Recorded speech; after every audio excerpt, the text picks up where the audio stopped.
Hello everyone, and welcome to another Company Heroes 2 replay cast. My name is ATR, and today we're gonna have ourselves a 1v1 on Langreskaya.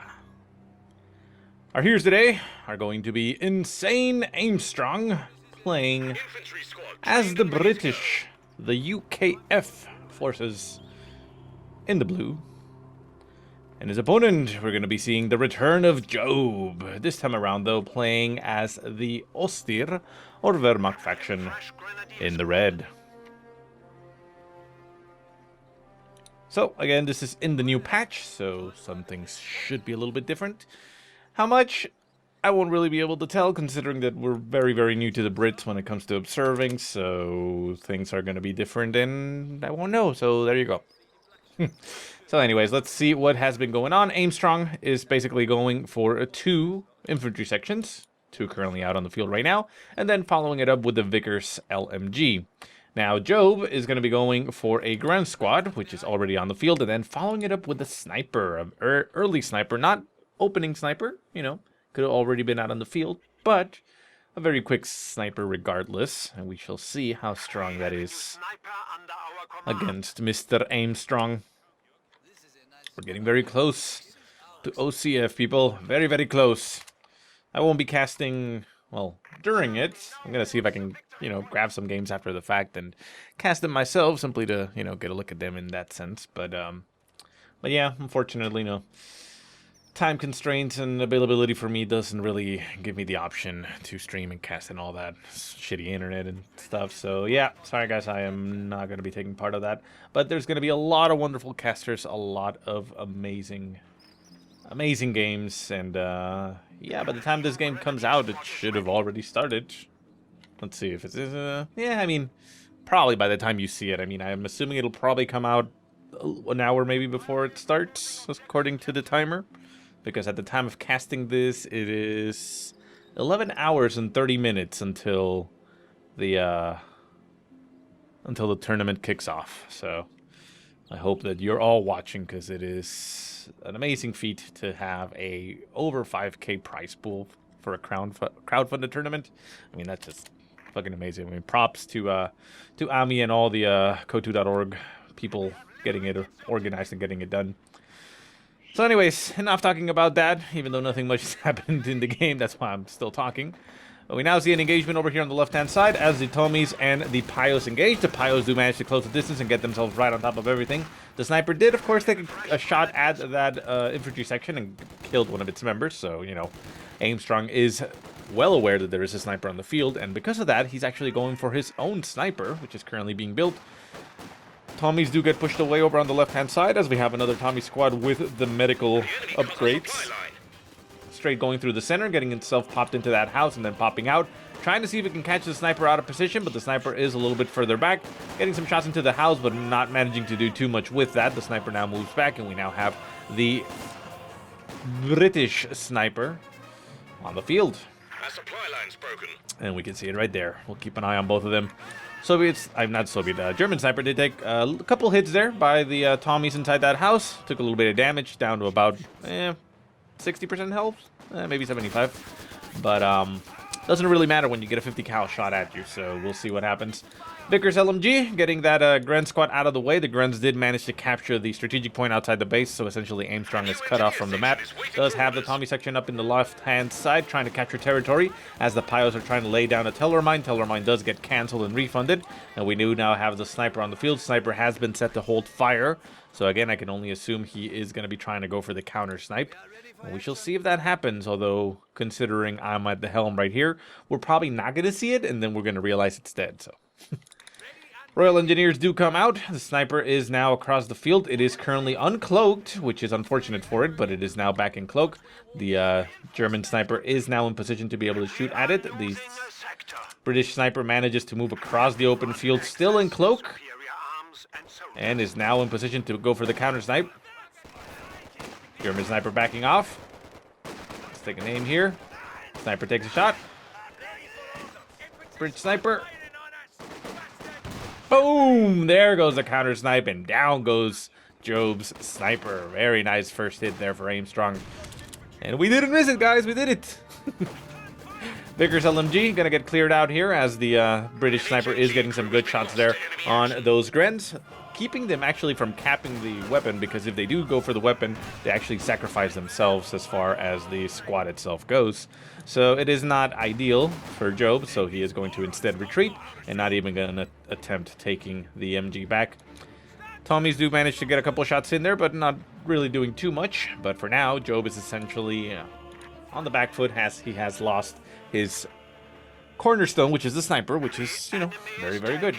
Also, remember, the sniper did take a hit in the patch. It shoots essentially slower now, so it's not a killing machine. Well, it's still a killing machine, but it's a bit of a slower killing machine, right? Still, though, it should be pretty good. But the British sniper, I want to keep calling him Soviet sniper, but the British sniper did also get kind of buffed, I guess. They made it so that it doesn't persistently want to be hitting the dirt to take a shot. So it means it's a little bit easier to control and maneuver and get those key shots, which ended up working in Aimstrong's favor there. It's not very quick on the draw. If you saw there, I mean, it actually took it, you know, several seconds. I'm assuming obviously it was both Aimstrong to be able to acquire the target and give it the command, but you know, it actually ran a risk of having the German sniper recloak and miss its shot, because it wasn't very quick on taking its shot. So we now have a half-track on the field for Mr. Job. Remember, the half-track, you can no longer upgrade the flamethrowers and keep the reinforcement ability. Whether that is going to be something that Job cares about or not, it does not look like it is. He's still going to go for the flamethrowers. So the flamethrowers will be the damage there. Right in front of the base, we see Aimstrong going with his Tommy section right in front of that Gren squad. The Gren squad is going to get not reinforced, as the half-track does end up, you know, getting upgraded, although it's not fully upgraded just yet, so it probably could have actually reinforced. Still, though, do we have a med bunker? Yeah, we have a med bunker back at base, so those Grens could desperately need, or, you know, they could desperately use that that healing ability, so it's not a bad idea. So we do have 2 Tommy squats on the field. I mean, 3 Tommy squats on the field, all of them getting upgraded with the medical packages. We do see the flamethrowers getting popped for the half-track for Job, and the infantry section's moving around. They do decide to pop into the house, even though there is flamethrowers looking at them. They pop in, throw a couple shots, and then pop out, deciding not to risk themselves too much. 6 kills on the sniper there for Aimstrong. Far right-hand side, Pile Squad for Job, going for the cap of the fuel point. Not currently connected because it needs this point, but still denying it there to Aimstrong. And Aimstrong pushing heavily on the far left-hand side, as he is going to be running into a Gren squad that captured that fuel. We have the Tommies capturing the newly, or well, not newly, but the recently repositioned victory point, sorry, that has removed the additional shack that was in this section. Half-track moving in that direction. Shouldn't be able to clear it out, and whoa, there goes the sniper with a nicely placed shot. So it gets a critical shot and destroys, or well, damages really the engine of that half-track. The half-track now forced to back off. And with the sniper shots continuing to fly, the Gren squad taking some extra damage, down to 2 men. Vickers machine gun getting some good shots added, but it does not look like it's going to finish it off. They actually both make it out of there alive, and that is going to save Job a little bit of manpower in the process. Tommies continue to push forward. They're going to go for that munitions. Up in the far north, we see a Gren squad trying to go for the cutoff point. Not going to help them too much, as it needs to capture that center victory point, but we see a second Gren squad going for that. Royal Engineers, wow, actually winning that fight. Surprising. Aimstrong goes for his doctrine, and that is the Vanguard Operations Doctrine. We also see a glider getting called in somewhere. Supply line's been cut. Also keep in mind that this glider, no longer provides resources. Oh, look out, there's a house. Oh, man, it just stayed completely alive. Nice. It no longer provides additional resources. It is just basically, you know, a building which you can use to produce. I'm assuming you can also reinforce from there. And the thing that changed is that it now is able to build a British medic squad, so that you can, you know, get medics on the field. It's supposed to be a manpower option for healing for the Brits rather than the munitions that you would normally spend on this, because it spends 30 munitions for medical supplies, because, you know, they use healing bullets. They, you know, like the medics in Team Fortress, you just start shooting your your allies full of green bullets, and they actually, you know, get healed up. So. I'm so funny. Anyways, half-track in the center still being harassing. The Tommy's being forced to retreat. And we do have the air landing officer, of course, on the field for Aimstrong. And back at base, I mean, we do see the platoon command post, of course, since we saw those Royal Engineers. Oh, I kind of missed that. We're losing a capture point. Oh, sniper getting caught there by the half-track. The half-track is trying to run it down. The flamethrowers should technically be less effective now at chasing down and killing infantry on the move. I mean, they're still good, though. It's not like they're not going to do damage, but not like before. And you can actually kind of tell there, the sniper made it out of there alive, whereas with a half-track on top of it, it probably wouldn't have before. So it's a weird type of situation there. Damned enemies trying to take a point from us. Anyways, so I missed the death of one of the Tommy squads. I think I also missed the death of a Grand, maybe? I don't know. I'll write it down just in case. There you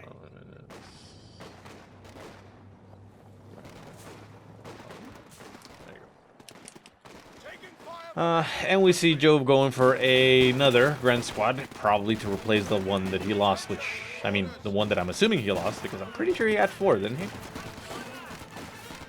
But again, the Tommy squad was lost in the process as well, so it kind of compensates there. Back at base, we do see tier 2. Yeah, tier 2 down for Jove. We already knew that. No additional tech, though. And back at base, we do see the company command post going down for Aimstrong, which probably means we're going to be seeing some tech. Ooh, cool, says Jove. What is he talking about? Did I miss something?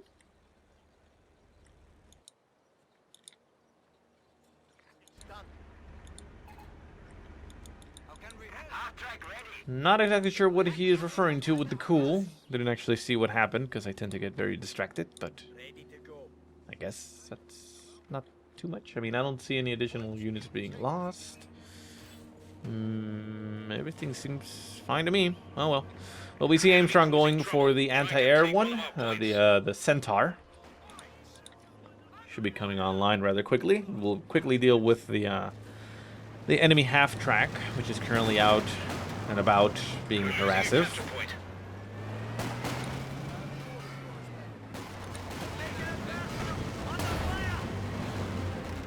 Centaur ACAC tank ready and waiting for orders.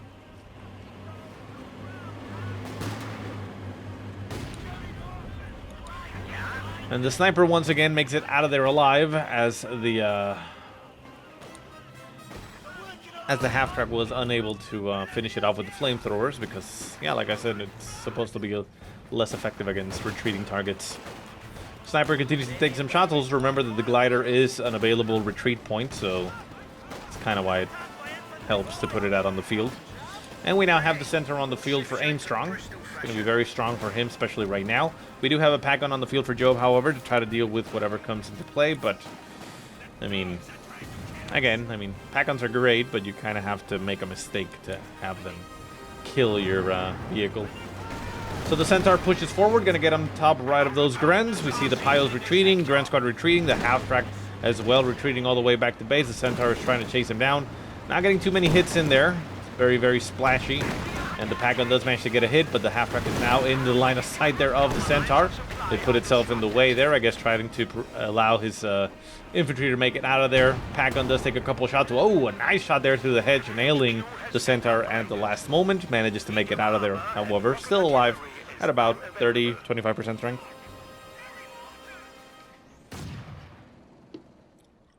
Mortar, center of the map, taking some shots over to the left-hand side as the infantry section is still capturing some territory.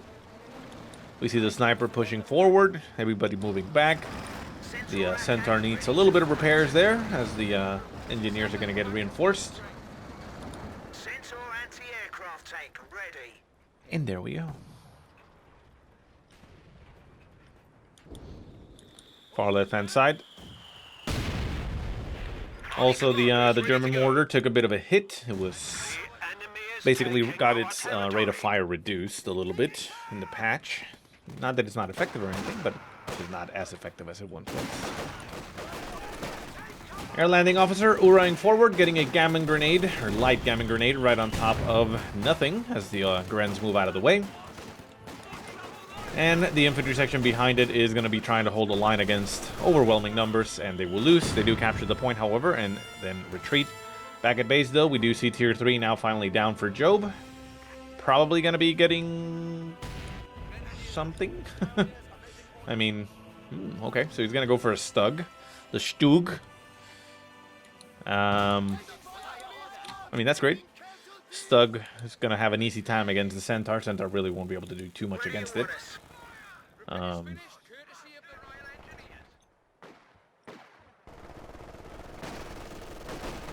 All they can do is really shoot faster. That's about it.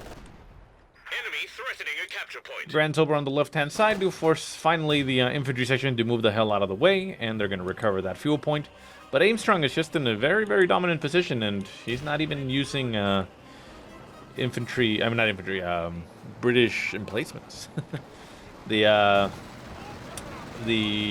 brace structure took a hit.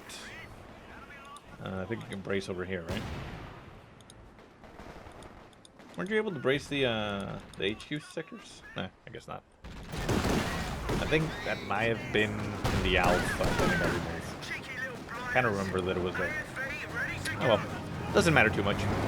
Anyways, Grens, everything retreating back to base as the Centaur moves up, but the Stug does make it onto the field and forces the Centaur to back off. Won't be able to kill it right now, but it's going to be able to help out. We do, of course, have an AT gun already on the field for Aimstrong, so the Stug can't really push forward that easily.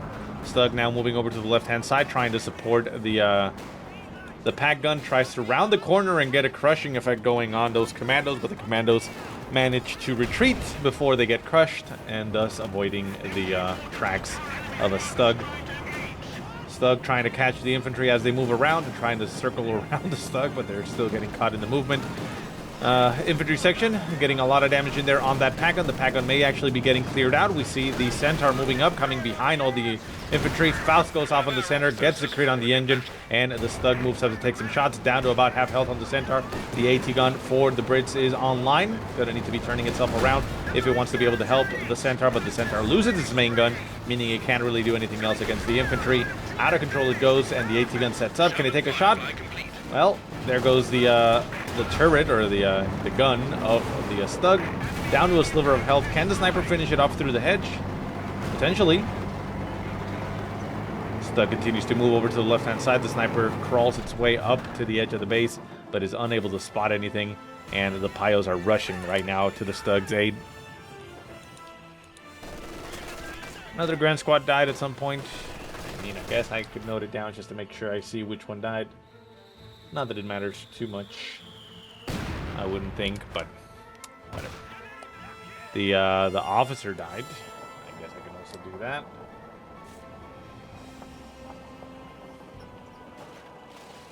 Make sure I catch everything so you can all see when it happened. And we now have a Firefly on the field for Aimstrong, so the Firefly easily going to be able to deal with that Stug. We haven't actually seen any in action, have we? No. We've only seen the Cromwell and the Centaur. And the Firefly, essentially a Sherman, but with a much bigger gun. It's supposed to have a lot of range. I'm assuming it works the same. Well, I mean, I remember the one in opposing fronts, but I'm assuming it works similar here. Another sniper getting called into the field for Job, deciding that he wants to have something on the field, I suppose. There's still that British sniper online. The British sniper has gotten 14 kills so far.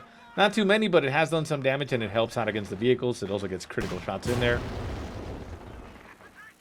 AT gun taking some shots into the base, cracking holes in the hedge. Trying to see if it can actually spot the Stug, but the Stug has been repaired fully. So the AT gun is really unable to do too much. German sniper going to be sitting there in cover waiting for the British sniper to reveal himself.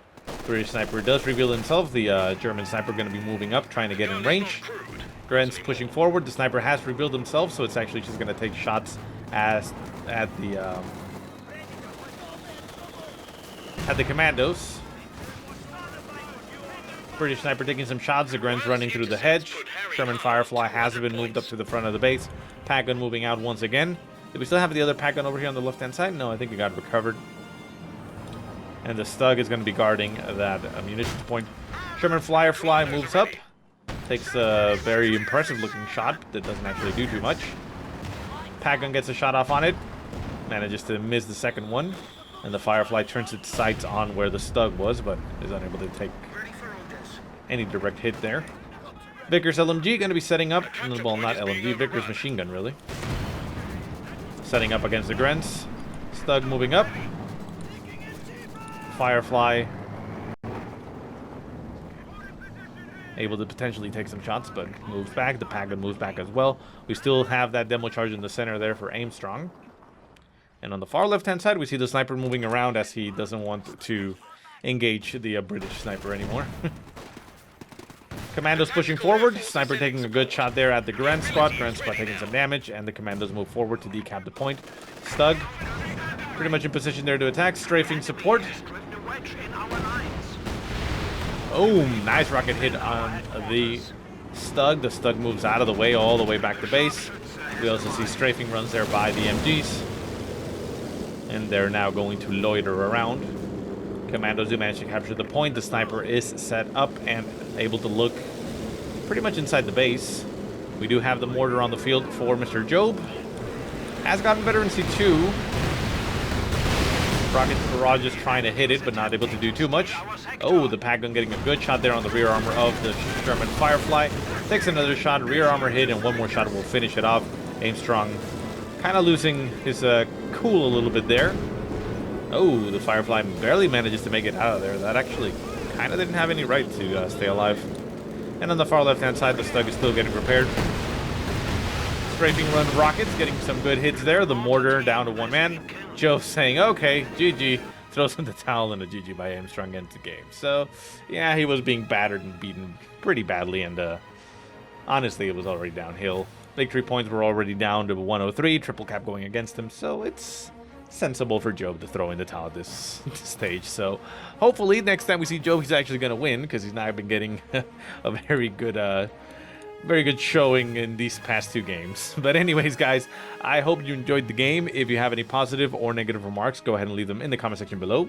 If you have any replays you want to send me, go ahead and send them to the email that I will put in the description. But otherwise, I hope you guys have a great day. Thank you so much for watching, and I'll see you next time.